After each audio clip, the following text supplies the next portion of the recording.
आप सभी का एग्जाम नगरी के यूट्यूब स्ट्रीट प्लेटफॉर्म में स्वागत है। जैसा कि फिर हम अनौपचारिक शिक्षा अन्वेषक बिहार अनौपचारिक शिक्षा अन्वेषक समायोजन के बारे में बात कर रहे हैं कि आप देख रहे हैं कि लेटर पर लेटर जारी हो रहे हैं। जो बचे अन्वेषक हैं उनका समायोजन हो रहा है और सरकार कोर्ट के आदेश का सम्मान करते हुए सुप्रीम कोर्ट के और समायोजन करती जा रही है। और लेटर जारी अभी मैंने जनवरी के भी आपको लेटर दिखाए, जनवरी में भी जो बचे लोग हैं उनका समायोजन हो रहा है। अब फरवरी में भी लेटर जारी हुए हैं, जिनमें से एक लेटर मैं आपके सामने लेकर आया हूँ और 2 लेटर जारी हुए थे। ठीक है, तो अनौपचारिक शिक्षा अन्वेषक समायोजन का जो लेटर है पूरी डिटेल हम आपको अभी देंगे। लेकिन एक बात होती है कि यूपी में कब, क्योंकि जो कोर्ट का निर्णय आया है कोर्ट का वो भी मान्य है और उसको सर्वमान्य सरकार को मानना चाहिए और उसको लागू कराना चाहिए। लेकिन सरकार भी विशेष एसएलपी दायर कर कोर्ट में समायोजन के खिलाफ जा रहे हैं और उनकी एसएलपी जो 13 तारीख को लगी थी उसके बारे में हमने पूरी जानकारी आपको दी और अब उसकी डेट 22 एक सप्ताह का समय दिया गया संशोधित कर जो उन्होंने विशेष एसएलपी दायर की थी वो त्रुटिपूर्ण थी, दोषपूर्ण थी। अब 22 फरवरी डेट लगी हुई है। उसी क्रम में हम बात कर रहे हैं बिहार अनौपचारिक शिक्षा अन्वेषक की ऐसी ही खुशखबरी उत्तर प्रदेश में भी देखने को मिलनी चाहिए और बिहार सरकार की तरह कोर्ट का सम्मान उत्तर प्रदेश सरकार को भी करना चाहिए। देखिए, ये बहुत से वर्षों की कठिन तपस्या है, अल्प मानदेय में किया हुआ कार्य है, तो सरकार को भी सोचना चाहिए कि आज के दौर पर अगर इतनी मेहनत से कोर्ट से वो भी सैद्धांतिक और संवैधानिक तरीके से जो निर्णय आया है कोर्ट के द्वारा, सरकार को उसको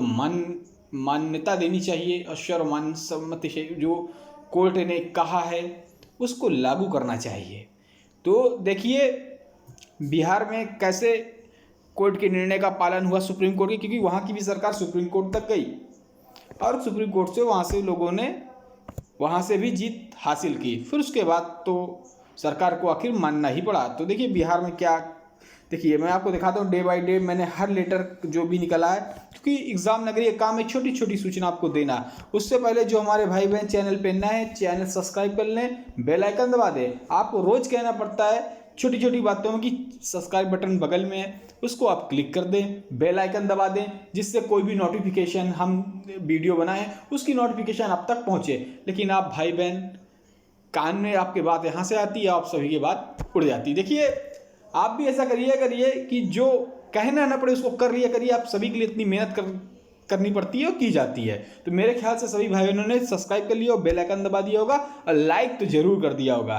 ठीक है, तो पूरी बात करते हैं। देखिए ये 227 पत्रांक संख्या देखते हैं।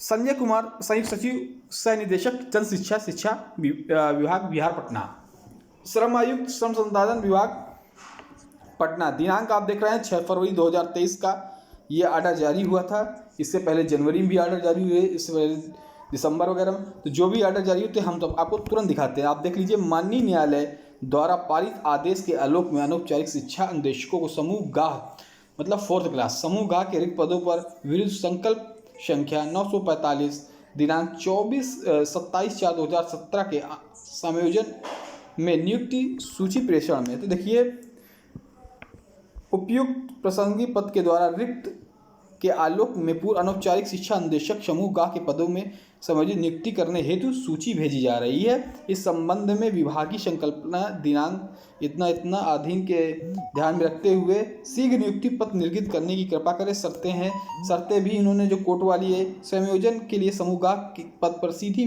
नियुक्ति जो आवश्यक शैक्षणिक योग्यता मैं आपको पहले बता चुका हूँ, ये समकक्ष उत्तीर्ण होना चाहिए। समायोजन की अधिकतम जो उम्र समायोजन की उम्र सीमा की जाएगी, परंतु वैसे निदेशक समायोजन के योग्य जिनकी सेवानिवृत्ति जो 60 वर्ष से अभी शेष बची हुई है और 60 वर्ष जो आयु पूर्ण कर लिए हैं वो नियुक्त नहीं होंगे। संबंधित व्यक्तियों का समायोजन नई नियुक्ति के माध्यम से किया जाएगा। समायोजित पद के न्यूनतम रकम पर वेतन का भुगतान किया जाएगा। समायोजित व्यक्ति पर राज्य में प्रदत्त नई पेंशन योजना लागू होगी। पूर्व के आधार पर पुरानी पेंशन योजना का लाभ नहीं मान्य होगा। माननीय सर्वोच्च न्यायालय दिल्ली, देखिए इन्होंने भी जीत हासिल की है सुप्रीम कोर्ट से। नई दिल्ली पारित आदेश अनुपालन के लिए समान प्रशासन विभाग बिहार पटना 3/2019 प्रति। तो देख लेते, आप देख लीजिए इसमें मांगा क्या गया है, जब संयोजन किया गया है एक आधार कार्ड, वोटर आईडी कार्ड या पैन कार्ड की एक प्रमाण पत्र देना है जिससे संग्रह सूची में विवरणित संपुष्ट किया जा सके, जिससे पहचान की जा सके, और संबंधित व्यक्ति द्वारा निर्गत 30 से 30 दिनों के अंदर कार्यालय में शैक्षणिक योग्यता अपनी जो भी प्रमाण पत्र हैं उनको उपलब्ध कराना। संबंधित व्यक्ति को नियुक्त के पत्र निर्गत करने से पूर्व शैक्षणिक योग्यता संबंधी मूल प्रमाण पत्र की जांच कर लेना, ठीक है।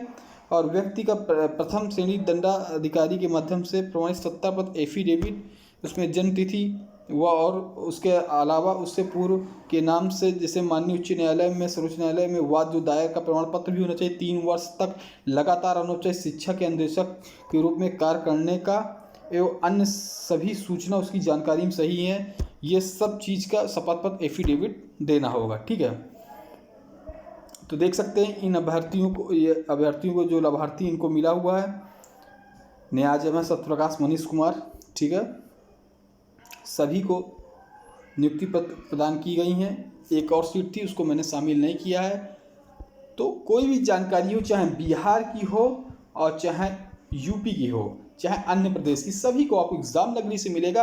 आशा आप सभी ने चैनल लाइक, सब्सक्राइब या शेयर कर दिया होगा।